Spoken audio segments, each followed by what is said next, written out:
Oh, spring has sprung.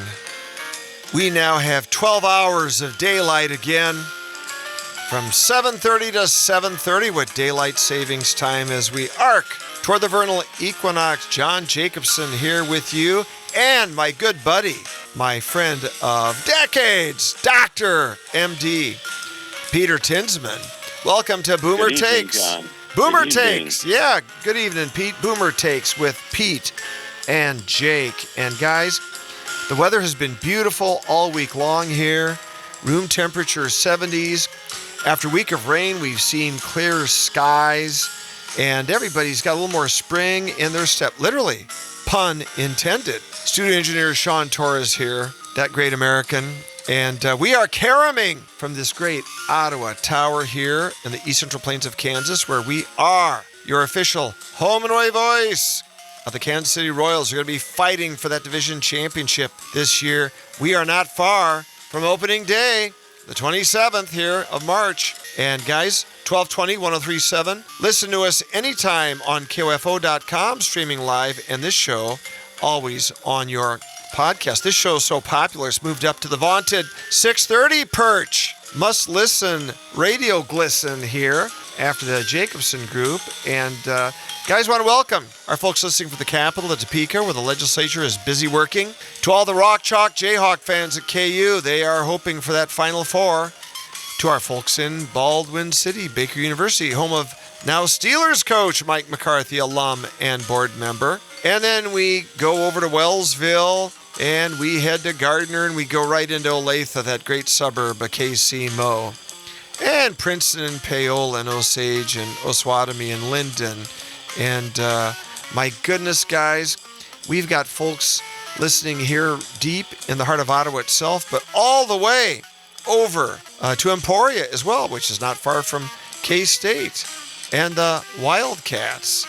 So, guys, thanks for listening in from Franklin, from Anderson, Lynn, Miami, Osage, Johnson, Douglas counties. Boomer Takes with Pete and Jake. And tonight, we're going to have a fun discussion about travel, because the king of travel, Dr. Peter Tinsman, has just been on quite an amazing voyage, and he returned on time and safely, both which were not givens based on the current climate. As you know, things are a little dicey out there. We'll talk about travel tips and also maybe some safety tips. Pete, welcome back home. I'm glad you got home safely, my friend. Yeah, it's good. It's great to be back. It's great to be back. And how's the fair and gracious Heather doing? She returned with you? She's still willing to stick by your side? She's still willing to stick by my side. Well, obviously, wives are, they're sometimes annoyed by husbands, John. I have to laugh, Pete, because my wife was talking about Heather the other day. I told her that I love retail and that you and I really are probably having a contest to see who can most speedily become a Walmart greeter. And I said, I think I've got the inside track. I think I could get hired tomorrow here if I wanted to do that. And she said, John, if you were a Walmart greeter, you would talk to people so much they wouldn't shop and they would leave the store and not spend money. Well, what Deb said was, she said, oh, Pete will be jealous. And then she says, no, I take that back. Heather would be jealous that Deb would have some peace and quiet and that you would still be there with her. That's right. Pete, a weird thing, fall of 79, you and I were freshmen there up at Creighton in Omaha, and there were student demonstrations against Iran for taking our American hostages, holding them cruelly. Of course, they murdered our bureau chief there, Mr. Buckley. Pete, sometimes the more things change, the more they stay the same. And Mark Twain once said, history doesn't always repeat itself, but it often rhymes. Here we are again, Pete. Yeah, no kidding. So how do you travel? How do you travel in these types of circumstances? How did you navigate through? I mean, we had to worry about bat disease falling off a fruit on your plate. You had all sorts of stuff to worry about. Talk to us. That bat disease front. So I was in Sri Lanka, which is an island off the southeast tip of India. And that's where that country is. And we're in the Maldives Islands, and we're in Qatar. So Qatar, right in the middle of stuff. So we're all rolling up to the table here to listen. Oh, to Doha. So I just want you to riff nonstop here and give us that 3-hour tour that the skipper and Gilligan took the castaways on. Well, we had a great time. But we were concerned because things were starting to build. Yeah. But the travel company that we used for our trip, it was us and another couple from Dubuque that went. They want their money. They didn't want people backing out, and they would only have let us back out if the U.S. government said, "Hey, you can't go to these areas." Interesting. And so it's a little bit difficult from that standpoint. So we were a little concerned with regards to Doha, but and that's Sri Lanka's that's in Qatar, right? Correct. And so Sri Lanka is a beautiful country, and we saw that, and great culture, and we loved being there. And from there, we were in the Maldives Islands, and that's just, hey, you're on a beach and you're snorkeling and scuba diving. But where are the Maldives situated, though, vis-a-vis? The Maldives are about, you go from the tip of southern India and you go due west. Okay. About probably an hour plane ride is all. Gotcha. And they're just sitting out there in the middle of the Indian Ocean. They're a big chain of islands, atolls the country's about 1,900 miles long, and I think they sit about 3 feet above sea level. Wow. It's very beautiful. But we're careful. I mean, when I go, I always take a satellite phone with me because I had one when I was in Central and South America because I was not allowed to leave home without it. But, obviously never used it, but you just don't know. Right. You're always trying to be very aware of how things are. And when, Americans travel to foreign countries, I'm not necessarily talking about going to England or Germany, that sort of thing. But when you're going to more out-of-the-way places, people know where you're from without you wearing a flag on your shirt. They can just tell. Well, and so the ethnic component, obviously, you're not in Northern Europe or in North America. Yeah. But they can sense that you're not Canadian, too. Interesting. Sort of a thing. And so it's like, and when I was doing my mission work, I had to do a 7-day kind of a survival course through a organization that I was doing where we literally, you had to, because the organization is part of the World Health Organization. We learned about landmines and tripwires, and we learned about different sorts of guns and kidnapping and the psychological component of that and how to control yourself. And I mean, it really was very, and the guys who taught it were Israeli Special Forces. No one better to train from that stand. I mean, they were very, very knowledgeable and stuff, and so you do, as you said, just a little bit ago, you have to keep your head on a swivel. You really do have to watch things, because without knowing, you might not realize it, but people are watching you. Talk about it. Talk about the vicissitudes of the travel, the pros and cons of what you encountered, the people, how they reacted to you, the pros and cons, the quality of life there in terms of lodging and food, the health issues that might be there due to disease, or let's stay away from just the abject world situation right now that is just trending with a lot of skirmishes across the world. Let's just focus on quality of life traveling. What did you do to make it the best trip possible? What proactive steps did you have to take? Well, one of the things that we said to the travel company, we want to stay in nice places, hotels, where the odds of us getting sick eating in their restaurants is minimal. Gotcha. And that's a good threshold. That's a good baseline. There's nothing that ruins a great trip like a case of diarrhea. Yeah. And I talked to a woman here that I know, and she had been in Brazil for 3 weeks, and she picked up something within a couple days of arrival, and she was miserable with GI issues for 3 weeks. So this too didn't pass. Right. And she literally traveled home wearing adult diapers. Oh my! And so really, that's the big thing, is making sure that you stay healthy and you don't drink the water. You're only drinking bottled water, filtered water. Brushing your teeth. They say it's okay to brush your teeth with water coming out of the faucet. I never do. I only use bottled water. Now, why do those people not get sick from the water, or do they also not drink the water? They've just built up resistance. They have some resistance, and their body has adjusted, to a certain degree to the bacteria, but they don't drink the water themselves. Seriously. Yeah, when I was in the Amazon, I literally was watching these teenage boys drink straight out of the river, but obviously probably everybody's got parasites. They're used to loose stools all the time. Brutal. You said about the bat, that Nipah virus that they were talking, that they were, I don't know, I haven't heard anything about it since we got back, but they were certainly blowing it way out of proportion. And our friends who came from Dubuque, they arrived 24 hours after us. And when they were going through Doha, they were like, should we turn around? I'm like, here's the deal. There have been 5 confirmed cases in Northeast India in healthcare workers.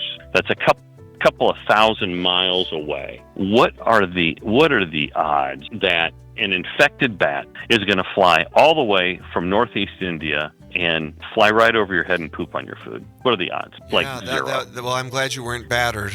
No, but the whole and that night, literally we had, I'm not kidding, hundreds of these large fruit bats fly overhead. How ironic! And these things, how ironic is that? So you're saying I can't believe this, right? You're just going, I can't believe this. I cannot believe it, but they're all over. But yeah, so the key is is obviously you can't get yourself worked up because the media likes to hype things, but you also don't want to stick your head in the sand either, and you want to be aware of what's going on in the culture and everything. So here with Dr. Peter Tinsman, Boomer Takes with Pete and Jake. Pete, what about the crime? Were you worried that you might be targeted as one of those? Wow, they're standing out like sore thumbs. 2 blondies here in the Maldives and Sri Lanka and Qatar, crying out loud. Well, in Doha, it's a very, very, very safe city. Just like Dubai, it's a very safe city, and you don't worry at all about any of that stuff there. Sri Lanka, you got to keep your, you got to be aware of who's around. You got to, make sure your wallet's in your front pocket, zipped in, and so. What about the Maldives? What's the difference, the biggest differences you noticed between the Maldives and Sri Lanka? Maldives is basically just a resort country. That's their number one thing is tourism. And so in the island that we were on, the whole entire island was just a resort. Wow. So there were no issues there. It was a lot more expensive than we thought it was going to be. Like Pete, who populates this? Was it a bunch of 60-year-old grandpas and their wives like you and me? Are there young people at these things? What's the beach? You know what I'm getting to. You know me, Pete. What's the beach scenery like? Let's cut to the chase. I would have to say the majority of it were people in there. They were probably our age. I would say 50s and 60s. Okay. 50s, 60s, 70s. We didn't see. We saw a couple families that come from England because kids must have been on break. How could you tell they're British? The bad teeth? Yeah, bad teeth. And they were not at all shy about saying that they did not like Donald Trump. Oh, that's okay. I don't like their king, and I don't like their prime minister either. So Yeah. It was a little frustrating. As Archie Bunker would say, have a raspberry. Yeah. So, but it was interesting about Sri Lanka. We love talking to the people who live there, who are the workers. Yeah. Like the women who pick the tea leaves off the bushes. Wow. And some of them. I talked to one woman who had been picking tea leaves for 50 years. Wow. And and it was amazing. And it's all done by hand. Wow. And they don't You're thinking AI and going to take that over, right? Well, here. Look at from a business standpoint. Yeah. Anybody who's a businessman, think about this. Yeah. if you pick the bushes and you pick the tea leaves by hand, Yep. the bush grows back and is ready to be picked again in 7 days. Wow, I did But not if you know use that. a machine like a hedge clipper, just a hedge trimmer, just think of it like that. Yeah. If you use that, it takes 14 days until the bush is ready to be picked again. So do you spend money on the people and produce more, or what? And so it's really interesting. I want product turnover on the manufacturing side. I want the people to keep that 7-day turnaround rolling. And that whole thing, and with kids not going into it, you don't see young people doing it. It's only older women who do it, and the country is having it's a big concern for them, because once these women are out of picking the tea leaf, who's going to do it, and what's going to happen to their economy? And this is which country again is this? In Sri Lanka. That's in Sri Lanka. And this is where the best tea of the world comes from, is Sri Lanka. So what about the Maldives? Do they have similar industries, or no? It's just tourism resort, just primarily. tourism and fishing. Tourism and fishing. What percentage would be people from outside of that Indian subcontinent, let's call it, of Bangladesh, Pakistan, India? Ethnically, what would the representation be of outsiders at the resort versus in Sri Lanka? Totally different? Vacationing or workers? Workers. Oh, workers. Obviously, the workers in Sri Lanka. A lot of these southern Indians will come over and work there. Gotcha. Sri Lankans, people from Bangladesh, Myanmar, are working there, and the same thing in the Maldives. Oh, interesting. They'll go there. Interesting. But, I met a woman in Sri Lanka, and outside we were hiking through the tea fields outside her hut, and she was a house cleaner. And she worked for a family in Kuwait, and she works 10 months and goes back to Sri Lanka for 2 months. And so, she was just Dr. Tinsman, question: if you get sick, do you panic? I mean, you don't panic, but if an American tourist gets sick and needs some really excellent medical care, do you want to be stuck in Sri Lanka or the Maldives or Doha or Dubai? Oh, I would have zero problems being in Dubai. I would have zero problems being in Doha. Okay. When we were in northern India, I would have zero problems with northern India. Interesting. Sri Lanka, a little bit more. We got travel insurance, medical evacuation insurance, which was $450. Wow. That if we had a problem that couldn't be handled in Sri Lanka, it would have flown us back to the U.S. Sri Lanka does that? Does the U.S. Coast Guard do that? They do. The U.S. Coast Guard does that for medical emergencies on cruises. No, it's just a private company that would come in and get you and then fly you out. But it's the only time we've ever had travel insurance. But I travel. I get a bunch of antibiotics from the pharmacy before I go. I bring stuff for wound care in case something happens, and my friend who we went with, he's a surgeon. Wow. So we have enough stuff with us that in case we would get sick or have a problem, we could probably take care of it. Did you perform an emergency appendectomy on each other? That might be a problem. Here with Dr. Peter Tinsman.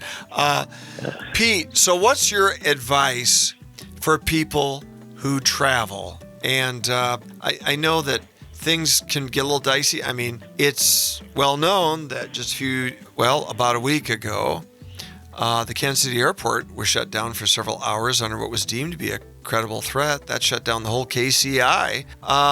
Oh, really? What would you say, Peter, to folks as they travel nowadays, both from a lodging, diet, behavior, medical standpoint, but also just from a situational awareness, head on a swivel, watch out, that type of thing? Oh, I mean, I would say go and have fun, and probably the biggest thing is if you're going outside the country to another country, don't assume that the culture that you have in the United States is the right culture, because every country has their own culture. And when Americans go overseas, and it's kind of like, well, it should be like this and you should be doing it like this because this is how we do it in the U.S. People don't like that. They want respect the culture of where you're going. Yeah, exactly. And you respect, and when you do that and you respect the workers and you're kind to them, then everybody's nice. Keep in mind, John, most of the people in this world are really nice people. You think they're so? caring. You think so, huh? I really do.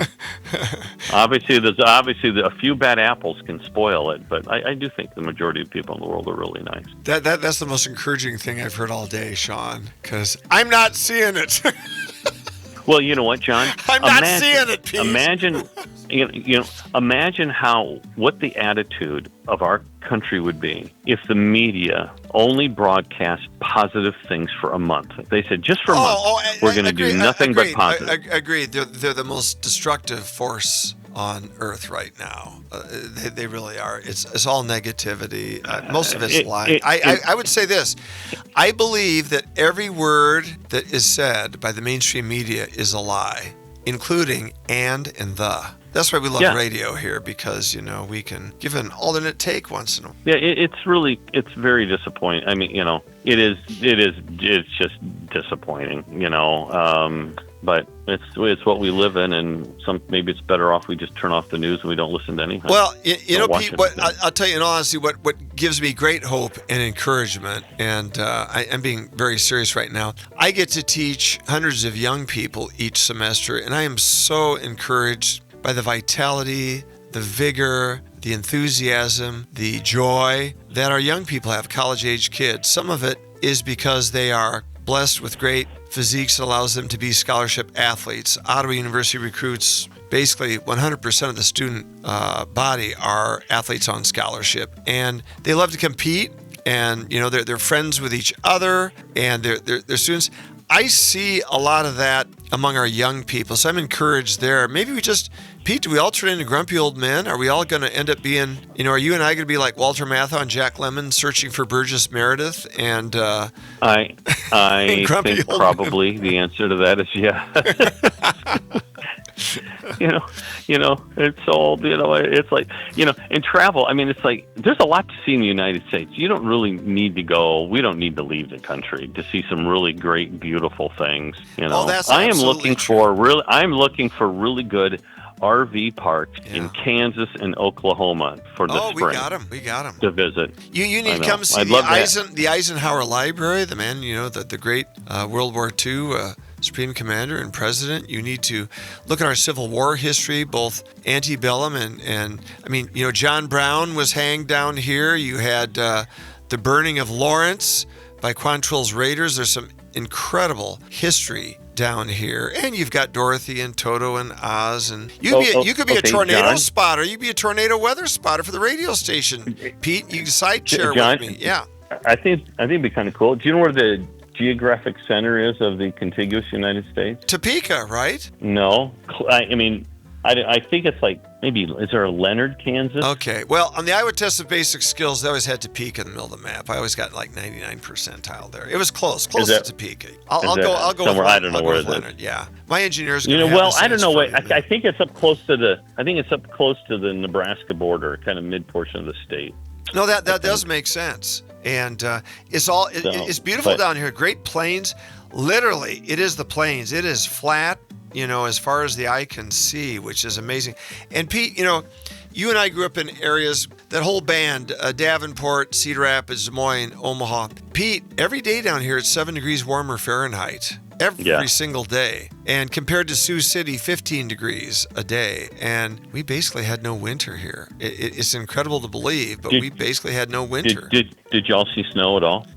Twice. We got over 2 inches of snow maybe 2 times. And, we had robins here in January, and my grass is totally green. My lawn is totally green. Your grass is totally green? Totally. When's the last time you mowed it? Probably. But you would probably November? You mowed it in November? Yeah, probably. I'm assuming. Yeah. But it's totally green. It's all greened up here. And so 210 miles can make quite a difference. And it's a huge difference. And it's amazing, these kids that come up here, though. We have so many athletes that are recruited from California, Arizona, New Mexico, do you Texas. Do you have any kids at school? When's spring break in Ottawa? Coming up in a few more weeks, around Easter time. It's a Baptist school. They try to keep, a general Christian calendar. But, we've got kids from every European country. We've got kids from the Indian subcontinent, from Australia. We've got kids from Arabic countries, but literally Canada, every European country, some African countries, a lot of South American kids, very good tennis and soccer athletes. So I would say we have almost a 15% international contingent here. And some of them think it's freezing here. And I say, my goodness, I think it's warm here. So it just shows you everything's relative, Pete. Well, it is. John, I remember being in Nicaragua and it would be like in the morning, it may be like 71 degrees and people are wearing like light down coats. Oh, and it's like, You've got to be kidding me. No, it is very, and it's all depends on what you get used to. Pete, there's some outdoor heaters on campus, where there's little gas flames that kids can warm their hands up. And I remember seeing some of our Middle Eastern students when Deb and I were walking campus. It was like 88 or 89 degrees. It was 9 at night, and they were warming themselves by the fire. Because where they come from, it would get to 110 Fahrenheit. And 88 is cooler than 110. That's a 22-degree temperature swap down. And you remember the kids from Hawaii who went to Creighton? I do. Who would wear their flip-flops all year long? All year long. They wore shorts and flip-flops. They weren't going to... They were not going to succumb, were they? they were not going to succumb. That is correct. I wonder if any of them grabbed those Saga food trays and grabbed those to slide down the hills in the snow. I know. Pete, travel safety. Was there any time on an airplane where you were worried about who you were traveling with? Were there any commotions or issues there? No. And I've kind of wondered if I'm ever going to be on a plane where somebody starts throwing a bit about something. But, I've been traveling when they said, is there a doctor on board? And it's like, oh, boy, Have they ever asked for a marine biologist like George, Costanza and Seinfeld? Is there a marine biologist? Pete, Pete, when you did your medical missionary work, and man, I can't believe we're almost out of time, how a half hour flies. Fascinating to me, all these courses that you took. It always seems like the Israeli ex-military are really tremendous when it comes to intel and crisis response. They're just cut from that cloth because of the fire they've been in since 1948, aren't they? I think it is. I mean, it really is. It is amazing how knowledgeable they are, and I was very, very impressed. Very impressed. Now, could we have had some ex-U.S. Special Forces people doing it and would have done just as good job? Probably. But the exposure I had with those guys was amazing. You said at the resort some of the Brits were doing their jealous of America stuff, as I would call it. But how about Maldives and Sri Lanka? Were they pro-American? Did they like you because you had the money and you spent it there, or was there a national affinity for you guys?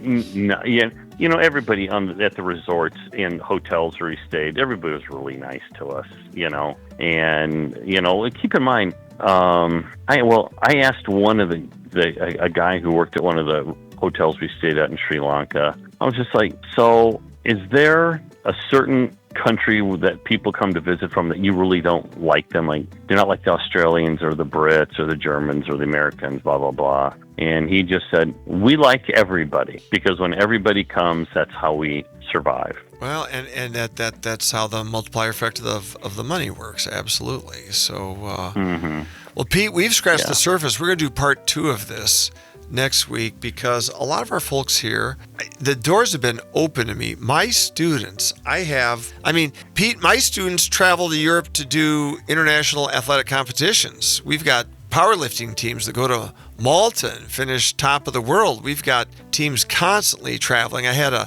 flag football star doing a full week in Brazil at a camp down there just a couple of weeks back. So the whole travel thing is interesting. Sometimes they have to go back, family medical emergency.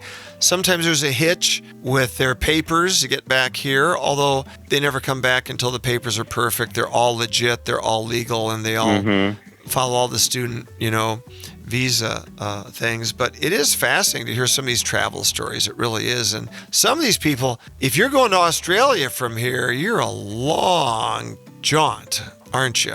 What's the longest time you've ever been in a plane, Pete? And do you ever worry about compartment syndrome where you got to get up and walk around so you don't get those blood clots? No. Oh, geez. Well, this trip coming home from Qatar, the flight back to Miami was 16 hours. You did a straight shot? 16 hours nonstop from Doha to Miami. Now, do you ever worry about it's this compartment syndrome where the blood clot's sitting in one place for too long? Is that a major concern at our age? Well, John, at my age, I can't sit and coach that long, so I did business class, so I had a seat that laid flat, so I could.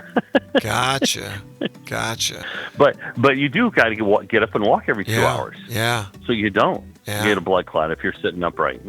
16 hours. 16 hours is a really long time. Some people don't know to do that. You got to get up and walk around.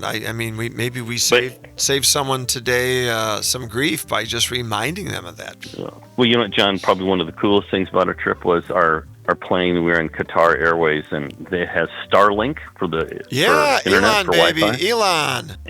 And so when we were flying back to Miami, our friends were flying back to Chicago, and I called my friend on the Chicago flight, and they were over Scotland, I think, at the time, and we were somewhere over the Mediterranean. And it's like, because it was just a Wi-Fi call. And it's like, and when you think of the technology, it's like, wait a minute, I'm just calling somebody else who's riding on an airplane. Wow. It was kind of fun. So anyway, Pete, it is always great to get a chance to visit with you. We're going to have to pick this conversation up, and it is interesting intersecting with all of these, different cultures. I think that's an enormous. Pete, have you been to every continent? No, I haven't. I have not been to Australia. Not been to Oz. Do you have a desire to go there, or New Zealand someday? Yeah, I wouldn't mind going there at some point. And I haven't been to Antarctica, so. But yeah, those are the only places I haven't been. And Australia's not huge on my list, though. I have a friend who they just came back there, spent a month there, and they loved every second of it. Thought it was great. So they said, and the people love Americans and blah, blah, blah, and they had a fantastic time. That's a long way to go, How did your wife like traveling? Does she travel well? Oh, Heather travels well. Yeah, no, she does not like going through airports and kind of the craziness of airports and the confusion of airports. But I don't blame her. I would have liked to chat with your British friends, But it is interesting, the cultural sensitivities. Pete, the Wales men's rugby team from Wales, the Welshmen, they have not won a Six Nations game since 2021. That's a 28-game losing streak. And yesterday, the team from Wales was wearing white instead of red to raise awareness of color blindness. 1 in 12 men are colorblind. 1 in 100 women are colorblind. So you know what that made me wonder, Pete? What?